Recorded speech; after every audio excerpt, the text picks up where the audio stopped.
Peri engineering, arts and science, pharmacy, nursing மற்றும் physiotherapy கல்லூரிகள் சென்னை. இந்தியாவில் சிறந்த உள்கட்டமைப்பு கொண்ட கல்லூரிகளில் ஒன்று. 100% வேலை வாய்ப்பினை உறுதி செய்யும் சாதனை. ஆயிரக்கணக்கான பிற கல்லூரி மாணவர்களுக்கும் வேலை தந்த பெருமை. பெரி, எங்கள் கண்களில் உங்கள் கனவுகள்.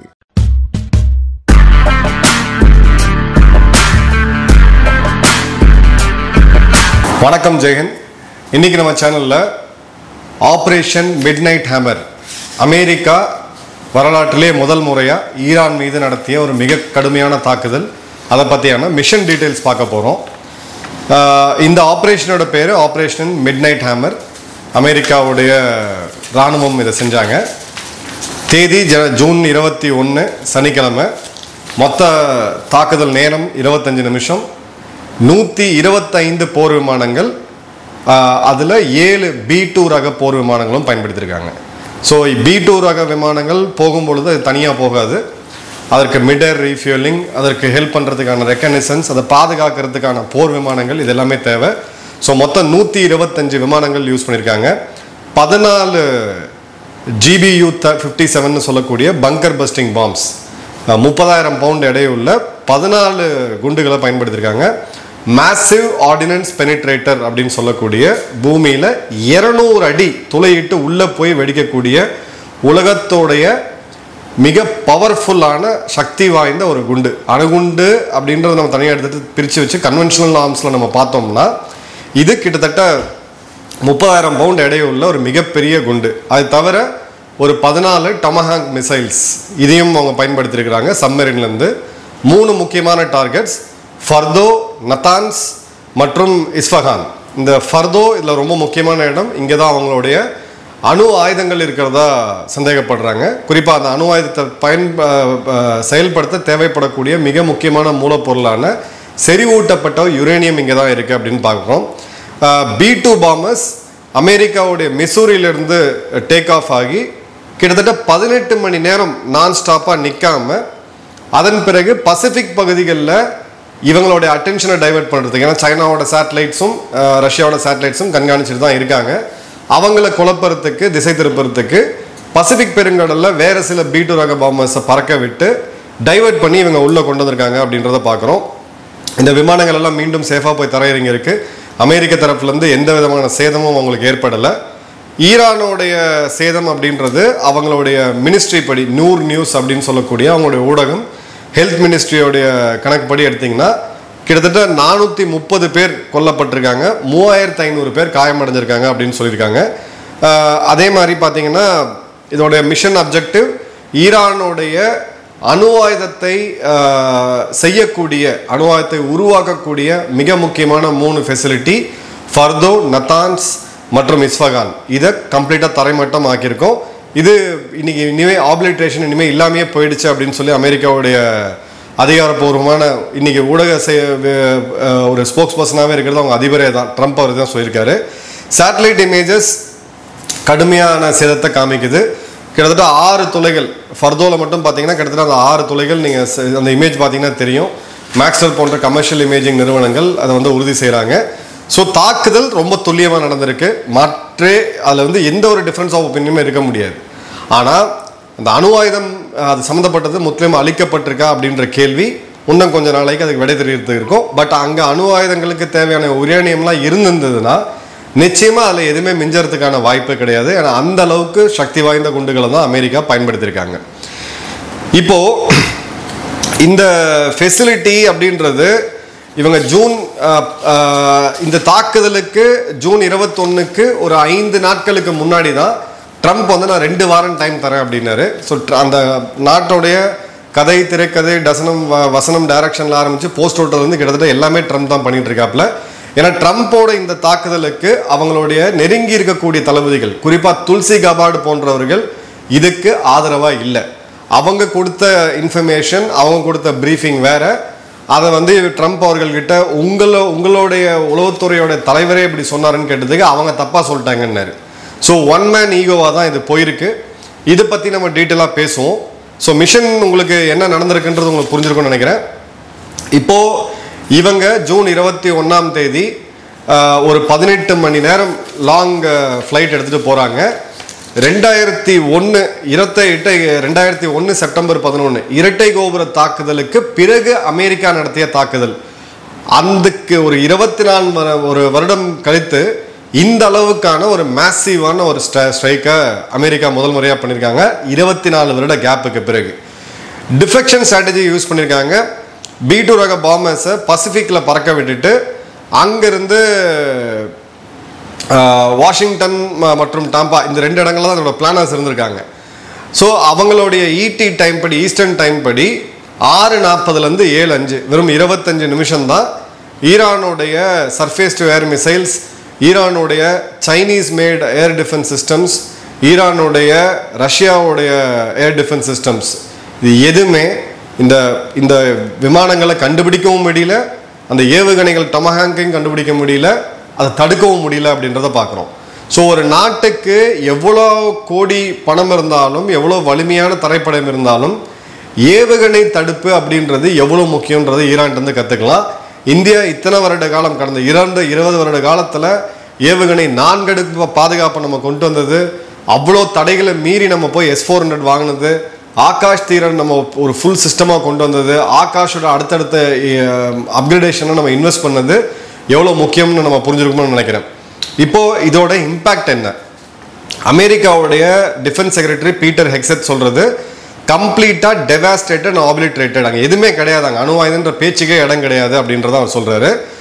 நியூட்ரல் எக்ஸ்பர்ட்ஸு, சேட்டலைட் இமேஜரிஸ் பார்க்கக்கூடியவங்க, இது கணிசமான அளவுக்கு சேதத்தை கொடுத்துருக்கு, தொலையிட்டு உள்ளே போயிருக்கு, அந்த இடம் துல்லியமாக தாக்கப்பட்டிருக்கு அப்படின்றத உறுதி செய்கிறாங்க. குறிப்பாக ஃபர்தோவில் சென்ட்ரிஃபியூக், இதை யுரேனியமை உருவாக்குறதுக்கு, அதை செறிவூட்டுறதுக்கு சென்ட்ரிஃபியூக் தேவை. அந்த சென்ட்ரிஃபியூகை தாக்கி அழிச்சிருக்காங்க அப்படின்ற செய்தி வருது. அதே சமயம் சர்வதேச அணுசக்தி அமைப்பான IAEA சொல்கிறது ரேடியேஷன் அங்கே இல்லை. ஸோ சென்ட்ரிஃபியூக் தாக்கப்பட்டிருக்கு, சென்ட்ரிஃபியூகை தாக்கி அழிச்சிருக்காங்க. அதுக்கு சப்ளை லைன்ஸ் வரக்கூடிய எலக்ட்ரிசிட்டி இதை ஏற்கனவே இஸ்ரேல் தாக்கி அழிச்சிருக்காங்க. அவங்களுடைய ஹெவி வாட்டர் ரியாக்டர் அதுவும் தாக்கி அழிக்கப்பட்டிருக்கு.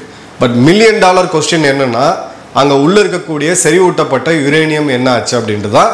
ஏன்னா ஒருவேளை யுரேனியம் ஏதாவது ஒரு இடத்துல ட்ரிகர் ஆகிருந்தது, 60% ஏற்கனவே செறிவூட்டப்பட்ட யுரேனியம், ஸோ கண்டிப்பாக ரேடியேஷன் லீக் அப்படின்றது நிச்சயமாக இருக்கும். ஆனால் இப்போ பார்த்தோம் அப்படின்னா ரேடியேஷன் லீக் இல்லை அப்படின்னு சொல்லி IAEA வந்து சொல்கிறாங்க. ஹெல்த் மினிஸ்ட்ரி அவங்களுடையது 430 பேர் கொல்லப்பட்டிருக்காங்க, 3500 பேர் இன்ஜுரிஸ் அப்படின்றத கொடுத்துருக்காங்க. ஸோ இப்போ இன்டர்நேஷ்னல் கம்யூனிட்டி நாடுகள்லாம் எப்படி ரியாக்ட் பண்ணாங்கன்னா, நம்மளுடைய பிரதமர் மோடி அவர்கள் ஈரானுடைய பிரதமர் மசூத் பெஸ்கியானுடன் கிட்டத்தட்ட 45 நிமிஷம் பேசியிருக்காரு. 45 நிமிஷம் இந்தியாவுடைய பிரதமர் அவங்க கிட்ட பேசுகிறாங்கன்னா மீடியேஷன் தான் பண்ணியிருக்காங்க. நீங்கள் எஸ்கலேட் பண்ணாதீங்க, பேச்சுவார்த்தை மூலிமா சால்வ் பண்ணுங்க அப்படின்றதான் இந்தியாவோட ஸ்டாண்டு. ஈரானுக்கு ஆதரவாக இந்த பிரச்சனை ஒரு யார் கைக்கும் போயிடக்கூடாது அப்படின்றதுல இந்தியா ரொம்ப தெளிவாக இருக்குது.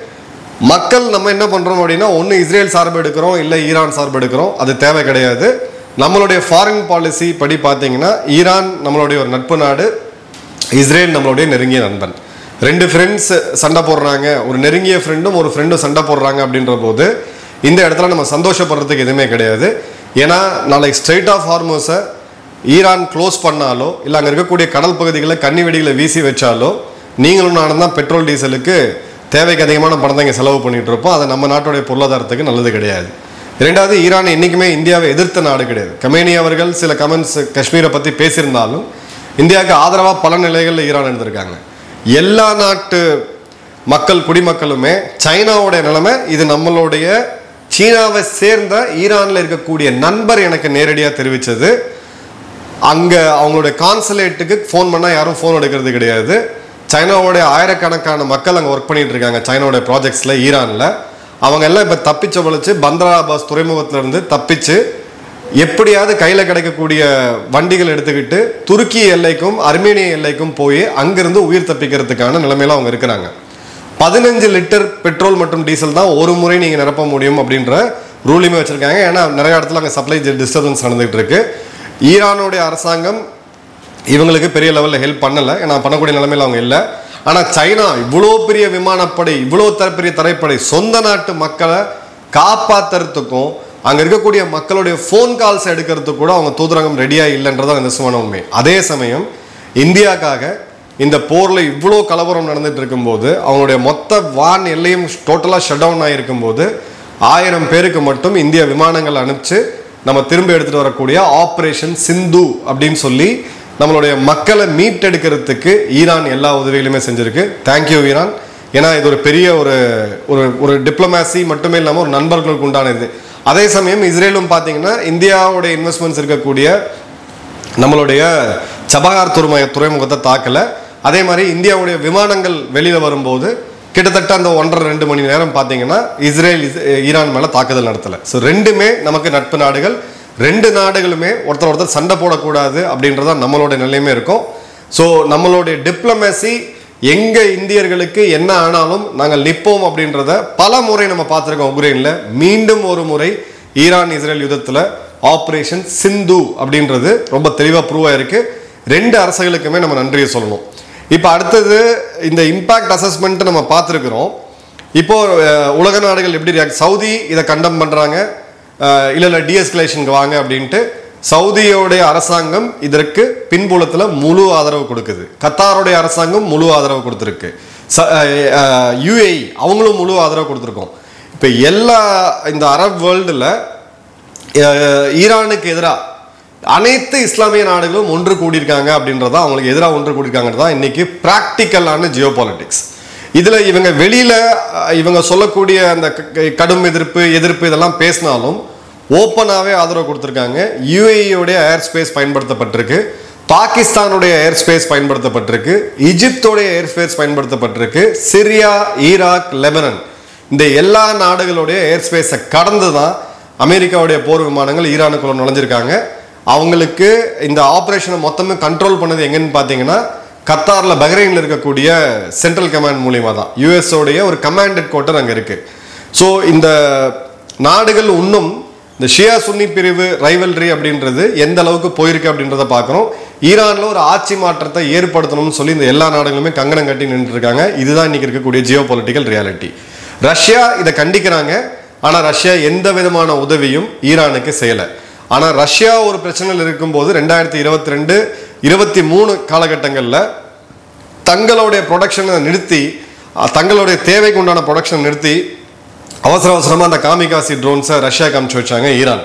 ஆனால் ஈரானுக்கு ரஷ்யா எந்த விதமான ஒரு ஆயுத உதவியும் செய்யலை. ஆயுத உதவியில் விடுங்க, அட்லீஸ்ட் இந்த இன்ஃபர்மேஷன் ஏர் டிஃபென்ஸாக அவங்க கொடுத்துருக்கலாம், அதையும் கொடுக்குற நிலைமையிலுமே அவங்கள கண்டனம் மட்டும்தான் தெரிவிக்கிறாங்க. சைனா இதுக்கு உள்ளே போகவே இல்லை. இப்போ இந்தியாவுடைய பிரதான எதிர்கட்சி காங்கிரஸ் என்ன சொல்றாங்கன்னா, நீங்க ஒரு ஸ்டாண்ட் எடுங்க, ஈரானுக்கு ஆதரவா நீங்க கருத்து சொல்லுங்க, ஈரானுக்கு ஆதரவான நிலை எடுங்கன்ற ப்ரெஷர் கவர்மெண்ட்டுக்கு வருது. ஆனா சைனா, ரஷ்யா இவங்களே இப்ப கவனம் இருக்காங்க. நமக்கு இந்த சண்டை அப்படின்றது 2 நண்பர்கள், ஒரு நெருங்கிய நண்பன், ஒரு நண்பன். இந்த இடத்துல ஒரு நண்பனுக்கு சார்பாவோ இல்லை இஸ்ரேலுக்கு சார்பாவோ இந்தியா ஸ்டாண்ட் எடுக்காது. யுத்தம் தேவை இல்லை அப்படின்றதான் இந்தியாவோட ஸ்டாண்டு.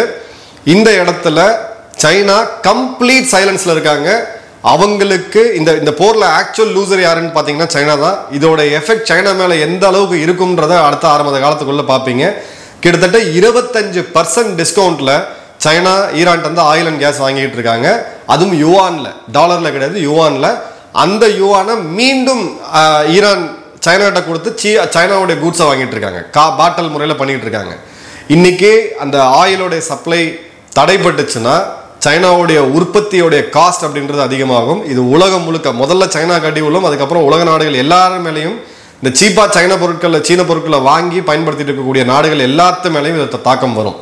ரெண்டாவது, ஈரான் ஒரு மிகப்பெரிய oil and gas supplier, China ஒரு மிகப்பெரிய ஆயில் அண்ட் கேஸ் பையர். ஒருத்தர் உற்பத்தியாளர், ஒருத்தர் வந்து வாங்கக்கூடியவர், பையர் செல்லர்.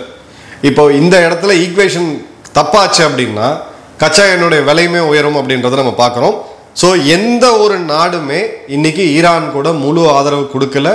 அவங்களுடைய சகோதர நாடுகள்னு சொல்லக்கூடிய பாகிஸ்தான் கூட இவங்களுக்கு எதிராக தான் வேலை செஞ்சுருக்காங்க. பாகிஸ்தானுடைய விமானங்கள் இவங்களுக்கு எதிராக உளவு பார்த்துக்கக்கூடிய தகவல்கள் எல்லாமே வருது.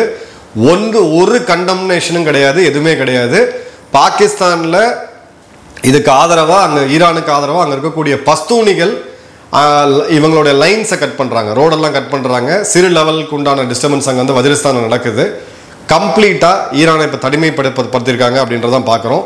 ஸோ ஈரான் பதில் தாக்குதல், மீண்டும் இஸ்ரேல் மேலே கடுமையான தாக்குதலை ஈரான் ஆரம்பிச்சிருக்காங்க. இப்போது $1 மில்லியன் கொஸ்டின், ஈரானுக்கு இப்போ இருக்கக்கூடிய ஈஸி டார்கெட் அமெரிக்கன் டார்கெட்னா ஈராக் மற்றும் சிரியாவில் இருக்கக்கூடிய அமெரிக்கன் மிலிட்டரி பேசஸ். ஆயிரக்கணக்கான வீரர்கள், கிட்டத்தட்ட 30,000 பேருக்கு மேலே அதில் இருக்காங்க. அதை தாக்குதல் நடத்துறதுக்கான எல்லா விதமான சக்தியும் ஈரான்கிட்ட இருக்கு.